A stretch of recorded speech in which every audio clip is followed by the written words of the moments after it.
Hey everybody, I'm back. If those of you that have watched all my videos, you know that a long time ago I cut in some holes for ventilation in some of my compartments. My wife and I used to have a 2012 AR240 and everything always got moldy. It was just terrible. You know, down here in Florida where it's always humid, you can't always keep everything dry all the time. So we would get moldy and the stench from like life jackets, you know, all that stuff just being in the boat and the weather here. So I had cut in some ventilation holes in my compartments just to allow more airflow throughout the boat. And not only that, it was, you know, it helped with the base movement of the boxes that I'd put in the rear compartments. So that's what this video is about. Okay, so these are the holes that I cut in my rear compartment. See, I got my sub base, my box in there, but I put these on here to help ventilation, stuff like that. And honest to God, all these were stainless steel shower drains from Lowe's. They're like $6 a piece. I thought it looked kind of cool, stainless steel. I've got some little ones up there. You can't really see them. I don't think in this video. I'm kind of working on there. So the reason I'm doing this video is because I was approached a couple weeks ago by a young man out in California. His name's Anthony.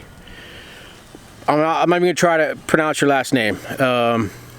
He approached me with a product that is directly related to these stainless steel covers that I put on here for the ventilation holes. So Anthony does 3D printing, and he sent me a picture of this product, and I was like, that I need to have that. Take my money, send me your shit. So he took my money and sent me his shit. So here is what this is. I'm gonna show you. You can see this. Let me turn this around. I'll get a close-up. Forgive me, my seats are dirty. Here is this piece of 3D printed plastic. Look at that shit. It's got the Yamaha symbol in there, and he cut it out, or he made it, whatever you do with 3D printing, I'm not sure. He did the same measurements as these, so I could use these as a replacement. So that is some cool shit. I was pretty impressed. He sent me a bunch of them, and that's what I'm going to do today. Is I'm going to replace these things and see how they look. All right, so let's get to it. All right, so these things, just so you know, what I had on here before just had a 9 o'clock and a 3 o'clock hole pattern. That was it. Hold those two on. So the ones that Anthony made, we've got 3. So I had to pre-drill some new holes. I've already done that. I don't like drilling the holes on camera because it brings out all the dickheads, and should have done it this way, should have done it that way. So I pre-drilled those holes, and now I just gotta put these on there. And there's one already on there. That looks cool, man. I like it. That's a pretty cool piece of gear. All right, so there's the first 3 on this side. That's 3 on that side, man. Now I just gotta clean it up because I had some caulk underneath those stainless steel ones before. Keep them from rattling and stuff like that. And there's those 3. I got to do these 2. And like I said, it's pretty easy stuff. Pre-drill the holes. And then I'm going to do the same thing up there. So I'm going to get to it. Okay, so I'm finished with all these. It's getting hot out here in Florida, I'll tell you. Okay, so here's the finished product. There's 3 of those. There's those 2. Man, that looks cool. And then I still got the cover half on, so you can, let me see. Can't really see them all that great, but I got 4 of them up in there. And that looks awesome. That looks super cool. So huge shout out to Anthony. All right, I'm gonna try your last name. Anthony Olguin, I think is how you pronounce that. Please forgive me if I tore that apart.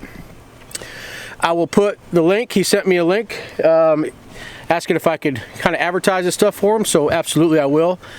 I'll put a link down in the comments. So if anybody else is interested in something like this, I know not everybody likes to cut holes in their boats for whatever reason. Me personally, like I said in the beginning of this video, ventilation is huge, especially in these high humid areas like Florida. You keep that airflow and it really does reduce the amount of mold and mildewy smells and all that other stuff. And it just allows everything to air out. Those 4 that I showed you up in front, 2 of those are in those storage compartments. One is attached to the head area, and the other one is underneath the helm here. So that whole area always gets ventilation, especially when we're underway. Air's flowing all over the place inside this boat. So not everybody's going to like this particular product, but you could probably do it for all kinds of stuff. You don't even have to mount it over a hole. You could just mount it on something. It still is going to look pretty cool. So as I was doing this, Anthony, if you're watching this, this is for you. As I was putting all this stuff together, I know that there are some people out there who have subwoofers mounted inside of their compartments. Not all of them are mounted to the actual compartment. Some of them have boxes, but then they've got the sub cover mounted on the outside with the hole. So you might want to consider making one that's big enough for a 10-inch sub hole or a 12-inch sub hole, set the same kind of a gig, just a lot bigger. That might be a cool idea. I've got a couple more ideas that I want to try to do coming up real soon.